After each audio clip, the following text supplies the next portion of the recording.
Hi hello friends, ಎಲ್ಲರಿಗೂ ನಮಸ್ಕಾರ. It's Deepa ಚಾನಲ್ಗೆ ಸ್ವಾಗತ. ಯಾರೆಲ್ಲ ಸಬ್ಸ್ಕ್ರೈಬ್ ಮಾಡ್ಕೊಂಡಿದ್ರು ಎಲ್ಲರಿಗೂ ಧನ್ಯವಾದಗಳು. ಯಾರೆಲ್ಲ ಸಬ್ಸ್ಕ್ರೈಬ್ ಮಾಡ್ಕೊಂಡಿಲ್ವೋ ದಯವಿಟ್ಟು ಸಬ್ಸ್ಕ್ರೈಬ್ ಮಾಡ್ಕೊಳ್ಳಿ. ಇವತ್ತಿನ ವಿಡಿಯೋದಲ್ಲಿ ನಾನು ಶಿವಂದು ರಂಗೋಲಿ ಹಾಕ್ತಾ ಇದ್ದೀನಿ, ಹಾಗೆಯೇ ಕತೆ ಓದ್ತಾ ಇದ್ದೀನಿ.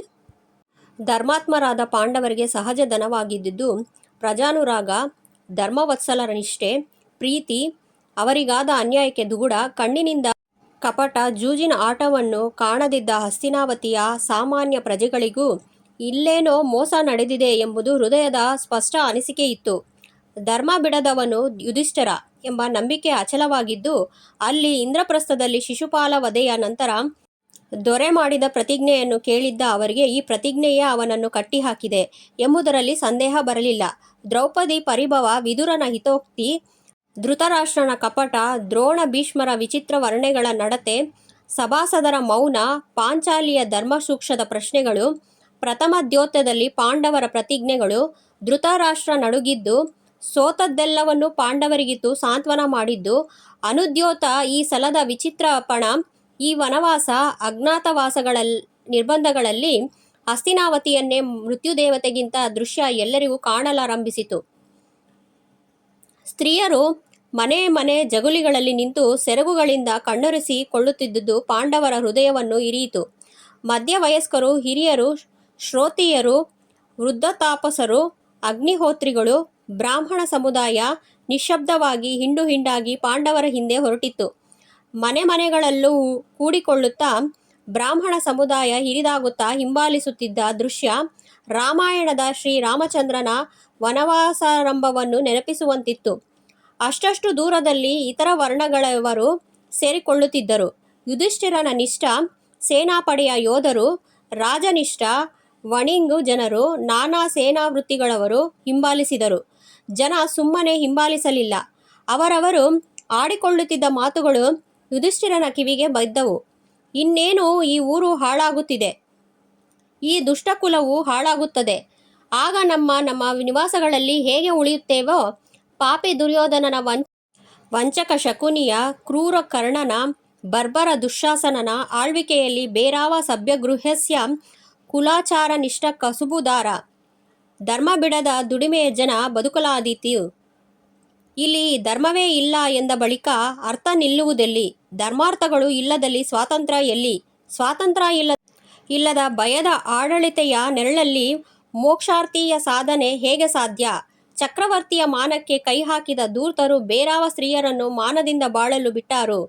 ಪತ್ನಿ ಪಾವಿತ್ರ್ಯ, ಚಾರಿತ್ರ್ಯ, ಶುದ್ಧಿ ಇಲ್ಲದೆ ಶಂಕೆಯಿಂದ ಬದುಕುವ ಜನರಿಗೆ ತಮ್ಮ ಪುತ್ರಪುತ್ರಿಯರಲ್ಲಿ ಸಹ ವಿಶ್ವಾಸ ಔಸಾರೆಂಬ ನಂಬಿಕೆ ಬಂದಿತೆ. ಇಹದಲ್ಲಿ ಧರ್ಮಸಾಧ್ಯವಾದ ವರ್ಣಾಚಾರ ಧರ್ಮಗಳು, ಧರ್ಮಸಮ್ಮತ ಕಾಮಸೇವನೆಯೂ ಅರ್ಥಾರ್ಜನೆಯೂ ಮೋಕ್ಷ ಸಾಧನೆಯೂ ಇಲ್ಲದ ನಮಗೆ ಪರವೂ ಇಲ್ಲವಾಗಿ ಇಲ್ಲಿ ಬಾಳುವುದೇ ಪಾಪ. ಈ ದುರ್ಯೋಧನ ಸಾಮಾನ್ಯ ಪಿಂಡವಲ್ಲ, ಅಸಹಜ ರೀತಿಯಲ್ಲಿ ಜನಿಸಿದ ಅಭಿಚಾರಿಕ ರಾಕ್ಷಸ ಪಿಂಡ. ವಿದುರ ಹೇಳಿದ್ದು ನಿಜ, ಪಾಂಡವ ಹಿಂಸೆ. ಈಗ ಅವನ ಮೊದಲ ಹೆಜ್ಜೆ ಗುರುದ್ವೇಷಿಯಾದ, ಅವನ ಎರಡನೇ ಹೆಜ್ಜೆ ದ್ರೋಣ ಸಂಹಾರ. ಭೀಷ್ಮನಿಗೆ ಹಿಂಸೆ ತಪ್ಪದು. ಇಚ್ಛಾಮರಣಿಯಾಗಿ ವರಪಡೆದನಿಗೆ ತಾನೇ ಸಾಯುವಂತೆ ಸಂದರ್ಭವನ್ನು ಇವನು ತಂದೊಡುವುದೇ ಮುಂದಿನ ಹೆಜ್ಜೆ. ಕೃಪನಿಗೆ, ಅಶ್ವತ್ಥಾಮನಿಗೆ ಗಡೀಪಾರು ಕಾದಿದೆ. ಅವರು ಅವ್ಯಧ್ಯ ಚಿರಂಜೀವಿಗಳು. ಅರ್ಥಲೋಭಿಯಾದ ದೊರೆ ಇನ್ನೂ ಹೆಚ್ಚು ಕ್ರೂರವಾಗಿ ತೆರಿಗೆಗಳನ್ನು ವಿಧಿಸುವುದು ನಿರೀಕ್ಷಿತ. ಮನೆ ಮನೆಗಳಲ್ಲಿ ಪಾಂಡವಾಭಿಮಾನಗಳನ್ನು ಪತ್ತೆ ಹಚ್ಚಿ ನಾನಾ ರೀತಿಗಳಲ್ಲಿ ಚಿತ್ರಹಿಂಸೆ ಮಾಡಿ ಕೊಲ್ಲಿಸಿ ಶತ್ರುಗಳನ್ನು ಕಂಟಕಗಳೆಂದು ನಿವಾರಿಸಿಕೊಳ್ಳುವುದು ಈ ಮುಂದಿನ ದಿನಗಳಲ್ಲಿ ಸಾಧಾರಣ ವಾರ್ತೆಯಾಗುವುದು ಖಂಡಿತ. ಪ್ರಕೃತಿಯಿಂದಲೇ ಕರುಣಾಶೂನ್ಯ. ಇನ್ನು ನಮ್ಮ ಪತ್ನಿಯರ ಮಾನಕ್ಕೂ ಕೈ ಹಾಕುವಲ್ಲಿ ಸಂಶಯವಿಲ್ಲ. ಇಲ್ಲಿದ್ದು ಈ ದುಷ್ಟ ಪರಿಸ್ಥಿತಿ ನಿರೀಕ್ಷಿಸಿ ಅನುಭವಿಸಿ ಪಾಪಭಾಗಿಗಳಾಗಿ ಸಾಯುವುದಕ್ಕಿಂತ ನಿಶ್ಚಿಂತರಾಗಿ ಧರ್ಮಾತ್ಮರಾದ ಪಾಂಡವರೊಡನೆ ಅರಣ್ಯಗಳಲ್ಲಿ ಇರುತ್ತಾ ಧರ್ಮಶ್ರವಣ, ಉಪಾಸನೆ, ದೇವಪೂಜೆ, ಧರ್ಮಗಳ ಒಡನಾಟದ ಋಷಿಮುನಿಗಳ ನಿತ್ಯ ಸಹವಾಸದಲ್ಲಿರುತ್ತಾ ಶಾಂತರಾಗಿ ಸರಳ ಜೀವನದಲ್ಲಿರುತ್ತಾ ಸಾಯುವುದೇ ವಾಸಿ. ಪಾಂಡವರು ಎಂದೂ ನಮ್ಮ ಕೈ ಬಿಡುವುದಿಲ್ಲ.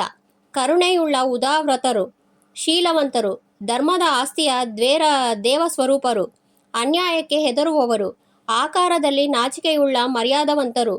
ಈ ಧೃತರಾಷ್ಟ್ರ ರಾಜ್ಯ ಸಹವಾಸ ಬೇಡ ಎನ್ನುತ್ತಾ ಸಹಸ್ರ ಸಂಖ್ಯೆಯಲ್ಲಿ ಬ್ರಾಹ್ಮಣರು ನಾನಾ ವೃತ್ತಿಗಳಲ್ಲಿ ಅವರನ್ನು ಹಿಂಬಾಲಿಸಿದರು. ಆಧ್ಯಾತ್ಮ ಡೈರಿ. ತಿರುಳು ಒಂದೇ ಆಗಿದ್ದರೂ ಅದರ ಹೊದಿಕೆಗೆ ತಕ್ಕಂತೆ ನಮ್ಮ ಪ್ರತಿಕ್ರಿಯೆ ಇರುತ್ತದೆ. ಶುಗರ್ ಕೋಟೆಡ್ ಮಾತ್ರೆಗಳ ಹಾಗೆ ಒಳಗೆ ಕಹಿಯೇ ಇದ್ದರೂ ಅದನ್ನು ಸಾಧ್ಯವಾದಷ್ಟು ಸಹ್ಯಗೊಳಿಸಿಕೊಂಡಷ್ಟರಷ್ಟೇ ನಮಗೆ ನುಂಗಲು ಸಾಧ್ಯ. ಬೀರ್ಬಲ್ ಜ್ಯೋತಿಷಿಗೆ ಗುಟ್ಟಿನಲ್ಲಿ ಹೇಳಿದ್ದು ಅದನ್ನೇ. ನಾವು ಮಾತನಾಡುವಾಗ ಸಾಧ್ಯವಾದಷ್ಟು ಸೂಕ್ಷ್ಮವಾಗಿರಬೇಕು. ಕೇಳುತ್ತಿರುವವರಲ್ಲಿ ನಕಾರಾತ್ಮಕ ಚಿಂತನೆಗಳನ್ನಾಗಲಿ ಹಿಂಸಾ ಮನಸ್ಕತೆಯನ್ನಾಗಲಿ ಬಿತ್ತುವಂತೆ ಇರಬಾರದು. ಇರುವ ವಿಷಯವನ್ನೇ ಹೇಳುತ್ತಿದ್ದರೂ ಅದು ಒಳ್ಳೆಯದೇ ಆಗಿರಲಿ ಕೆಟ್ಟದ್ದೇ ಆಗಿರಲಿ ಅದನ್ನು ಅಭಿವ್ಯಕ್ತಿಸುವ ಬಗೆ ಸಹಿಷ್ಣುವಾಗಿದ್ದರೆ ಲಾಭ ಹೆಚ್ಚು. ಆದ್ದರಿಂದ ನಿಜವಾದುದನ್ನೇ ಹೇಳಿ, ಸಾಧ್ಯವಾದಷ್ಟು ಸಹ್ಯವಾಗಿ ಹೇಳಿ. ಸಹಿಸಲಾಗದೆ ಹೋದರೆ ಸ್ವತಃ ಸತ್ಯವು ಜನರ ನಡುವೆ ತನ್ನ ಸತ್ವ ಕಳೆದುಕೊಳ್ಳುತ್ತದೆ ಅಥವಾ ದ್ವೇಷಕ್ಕೆ ಒಳಗಾಗುತ್ತದೆ. ನಮ್ಮ ಮಾತು ಸತ್ಯವನ್ನು ದ್ವೇಷಿಸುವವರ ಸಂಖ್ಯೆ ಹೆಚ್ಚು ಮಾಡುವಂತಿರಬಾರದು. ಅನುನಯಿಸಿ ಸತ್ಯವನ್ನು ಒಪ್ಪಿಕೊಳ್ಳುವಂತೆ ಮಾಡಬೇಕು ಅಲ್ಲವೇ? ಸ್ಥಿತಪ್ರಜ್ಞ ಲಾವೋತ್ಸ್ ಹೇಳುತ್ತಾನೆ, ನಾನು ಮಧ್ಯಮ ಮಾರ್ಗದಲ್ಲಿ ಯೋಚಿಸುವ ಮನುಷ್ಯ. ಯಾವಾಗ ಒಂದು ಸಂಗತಿ ಎಲ್ಲರಿಗೂ ಸ್ಪಷ್ಟವಾಗಿರುತ್ತದೆಯೋ ಆಗ ಅದು ನನಗೆ ಅಸ್ಪಷ್ಟ. ಯಾವಾಗ ಎಲ್ಲರೂ ಜಾಣರಂತೆ ಕಾಣಿಸುತ್ತಿರುತ್ತಾರೋ ಆಗ ನಾನು ಪೆದ್ದ. ನಿಮ್ಮ ಎದುರು ಎಲ್ಲ ಎಡವಟ್ಟು ಆಯ್ಕೆಗಳೇ ಇದ್ದರೆ ಈ ಪ್ರೇಮ ಎನ್ನುವ ಎಡವಟ್ಟನ್ನೇ ಆಯ್ಕೆ ಮಾಡಿಕೊಳ್ಳಿ. ಭಗವಂತನನ್ನು ಮುಟ್ಟಲು ಇದು ಬಲು ಸುಲಭದ ದಾರಿ. ಐಶ್ವರ್ಯ ಅಂತಸ್ತು ಇರದಿದ್ದರೂ ಅಂತ ಹೆದರುವ ಕಾರಣ ಇಲ್ಲ. ಆದರೆ ಈ ಪ್ರೇಮದ ಎಡವಟ್ಟು ನಿಮ್ಮನ್ನು ಸತಾಯಿಸದೆ ಹೋದರೆ ದಯವಿಟ್ಟು ಒಮ್ಮೆ ಶಾಂತ ಮನಸ್ಸಿನಿಂದ ಚಿಂತೆ ಮಾಡಿ. ಲಾವೋತ್ಸೆಯ ಮಾತಿನ ಅರ್ಥವೇನೆಂದರೆ, ಅವನು ತನ್ನ ಬದುಕಿನ ಬಗ್ಗೆ ಲೆಕ್ಕಾಚಾರ ಹಾಕುವುದಿಲ್ಲ. ಬದಲಾಗಿ ಅವನು ತನ್ನ ಬದುಕನ್ನು ಬಾಳುತ್ತಾನೆ. ಅವನು ಪ್ರಾಣಿಯಂತೆ ಬದುಕುತ್ತಾನೆ, ಗಿಡಮರಗಳಂತೆ ಬದುಕುತ್ತಾನೆ, ಹಕ್ಕಿಗಳಂತೆ ಬದುಕುತ್ತಾನೆ. ಅವನು ತನ್ನ ಬದುಕನ್ನು ಸರಳವಾಗಿ ಅದು ಏನು, ಅದು ತನ್ನನ್ನು ಎಲ್ಲಿಗೆ ಕರೆದೊಯ್ಯುತ್ತಿದೆ ಎನ್ನುವ ಬಗ್ಗೆ ತಲೆಕೆಡಿಸಿಕೊಳ್ಳದೆ ಬದುಕುತ್ತಾನೆ. ಬದುಕು ಎಲ್ಲಿಗೆ ಕರೆದೊಯ್ದರೂ ಒಳ್ಳೆಯದೇ, ಎಲ್ಲಿಗೂ ಕರೆದೊಯ್ಯದಿದ್ದರೂ ಮೈಂಡ್ನ ಎತ್ತಿ ಪಕ್ಕಕ್ಕಿಡಿ. ಇದು ಕಷ್ಟ ನಿಜ, ಆದರೆ ಅಸಾಧ್ಯವೇನಿಲ್ಲ. ಮೈಂಡ್ನ ಬಳಸದಿರುವುದೆಂದರೆ ಅದು ಆಧುನಿಕ ಬದುಕಿನ ನಿರ್ಣಾಯಕ ಸಮಸ್ಯೆ. ನೀವು ಸ್ವಲ್ಪ ವೈಲ್ಡ್ ಆಗಿರಬೇಕಾಗಿರುತ್ತದೆ. ಅದು ನಿಮಗೆ ಮುಗ್ಧತೆಯನ್ನು ತಂದುಕೊಡುತ್ತದೆ. ಪ್ರೇಮದಲ್ಲಿ ಧುಮುಕಲು ನಿಮ್ಮನ್ನು ಸಜ್ಜುಗೊಳಿಸುತ್ತದೆ. ಈ ಸಿದ್ಧತೆ ನಿರ್ದಿಷ್ಟ ವ್ಯಕ್ತಿಯೊಂದಿನ ಪ್ರೇಮಕ್ಕೆ ಮಾತ್ರ ಸೀಮಿತ ಅಲ್ಲ. ಅದು ಬದುಕಿನೊಂದಿಗೆ, ಅಸ್ತಿತ್ವದೊಂದಿಗೆ ಅಥವಾ ಯಾವುದೇ ಮನುಷ್ಯನೊಂದಿಗಿನ ಪ್ರೇಮಕ್ಕೂ ಅನ್ವಯವಾಗುವಂಥದ್ದು.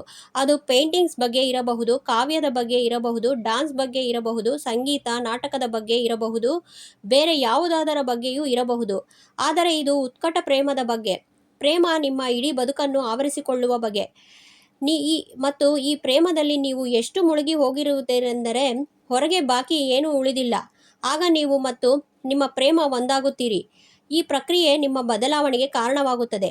ಇಲ್ಲಿ ಭಯ ಇದೆ ನಿಜ, ಆದರೆ ನೀವು ಅದನ್ನು ಆಯ್ಕೆ ಮಾಡಿಕೊಳ್ಳಬೇಡಿ. ಯಾರು ಭಯವನ್ನು ಆಯ್ಕೆ ಮಾಡಿಕೊಳ್ಳುತ್ತಾರೋ ಅವರು ತಮ್ಮ ಬದುಕನ್ನು ನಾಶ ಮಾಡಿಕೊಳ್ಳುತ್ತಾರೆ.